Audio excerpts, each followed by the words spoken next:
अस्सलाम वालेकुम दोस्तों। तो पहले भाग में हमने देखा था ला इलाहा इल्लल्लाह यानी कलमा तैयबा का प्रथम भाग। आइए आज देखते हैं कलमा तैयबा का दूसरा भाग, जिसे लिखा गया है मोहम्मद रसूलुल्लाह यानी मोहम्मद रसूलुल्लाह के नाम से भी यह जाना जाता है। इसमें हज़रत मोहम्मद सल्लल्लाहु अलैहि वसल्लम के रसूल होने की स्वीकृति और उसकी घोषणा है। हुजूर सल्लल्लाहु अलैहि वसल्लम के रसूल होने का अर्थ यह है कि अल्लाह ताला ने आपको संसार के सुधार और पथ प्रदर्शन के लिए भेजा था, और आपने जो कुछ बतलाया और जो कुछ संदेश और समाचार आपने दिए वह सब सत्य और वास्तविक है। उदाहरणार्थ कुरान का खुदा की ओर से होना, फरिश्तों का होना, क़यामत का होना, क़यामत के पश्चात मुर्दों का फिर से जीवित किया जाना और अपने अपने कर्मों के अनुसार जन्नत या दोजख में जाना इत्यादि। सारांश यह है कि हुजूर सल्लल्लाहु अलैहि वसल्लम के रसूल होने का अर्थ यह है कि आपने जो बातें इस प्रकार की संसार को बतलाई है वह खुदा की ओर से विशेष और विश्वास योग्य ज्ञान प्राप्त करके बतलाई है, और वह सब बिल्कुल सत्य एवं शुद्ध है, जिनमें किसी संदेह आदि का स्थान नहीं है।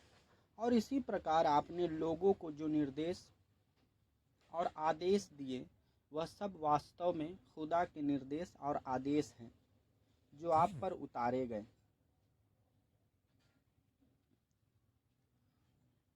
इसी से आपने समझ लिया होगा कि किसी रसूल को मानने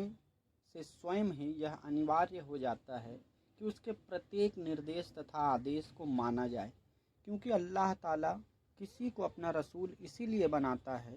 कि उसके द्वारा अपने बंदों को अपने वह आदेश भेजे जिन पर वह बंदों को चलाना चाहता है। पवित्र कुरान में फरमाया गया है, और हमने प्रत्येक रसूल को इसलिए भेजा कि हमारे आदेश अनुसार उनकी आज्ञा पर पालन किया जाए, अर्थात उसके आदेशों को माना जाए। सारांश यह है कि रसूल सल्लल्लाहु अलैहि वसल्लम पर ईमान लाने और उनको रसूल मानने का अर्थ यही है कि उनकी प्रत्येक बात को बिल्कुल सत्य माना जाए और उनकी शिक्षा एवं उनके मार्गदर्शन को खुदा की शिक्षा और खुदा का मार्ग प्रदर्शन समझा जाए और उनकी आज्ञाओं पर चलने का निर्णय कर लिया जाए। अंततः यदि कोई कलिमा तो पढ़ता हो परंतु अपने बारे में उसने यह निर्णय ना किया हो कि मैं हुजूर सल्लल्लाहु अलैहि वसल्लम की बतलाई हुई प्रत्येक बात को बिल्कुल सत्य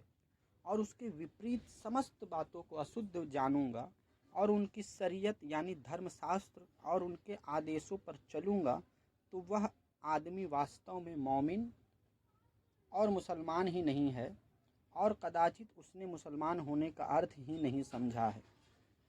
खुली हुई बात यह है कि जब हमने कलिमा कि हुजूर सल्लल्लाहु अलैहि वसल्लम को खुदा का सच्चा रसूल मान लिया, तो हमारे लिए अनिवार्य हो गया कि हम उनके आदेश अनुसार चले और उनकी समस्त बातें माने और उनके लाए हुए धर्मशास्त्र का पूर्ण रूप से पालन करें। कलिमा शरीयत वास्तव में एक प्रतिज्ञा और प्रण है। कलिमा शरीफ के दोनों भाग, पहला ला इलाहा इल्लल्लाह और दूसरा मोहम्मद रसूलुल्लाह सल्लल्लाहु अलैहि वसल्लम के अर्थ की जो व्याख्या ऊपर की गई है उससे आपने समझ लिया होगा कि यह कलिमा वास्तव में एक प्रण और प्रतिज्ञा है इस बात की कि मैं केवल अल्लाह ताला को सच्चा खुदा और पूज्य और स्वामी मानता हूँ और संसार एवं आखिरत के प्रत्येक वस्तु को केवल उसी के वश और अधिकार में समझता हूँ। अंततः मैं उसकी और केवल उसी की पूजा, आराधना और उपासना करूँगा और दास को जिस प्रकार अपने प्रभु एवं नाथ के आदेशों पर चलना चाहिए उसी प्रकार उनके आदेशों पर चलूँगा और प्रत्येक वस्तु से अधिक मैं उससे स्नेह एवं संबंध रखूँगा और हज़रत मोहम्मद रसूलुल्लाह सल्लल्लाहु अलैहि वसल्लम को मैं खुदा का सच्चा रसूल स्वीकार करता हूँ। अब मैं एक उम्मती यानी अनुयायी की भांति उनका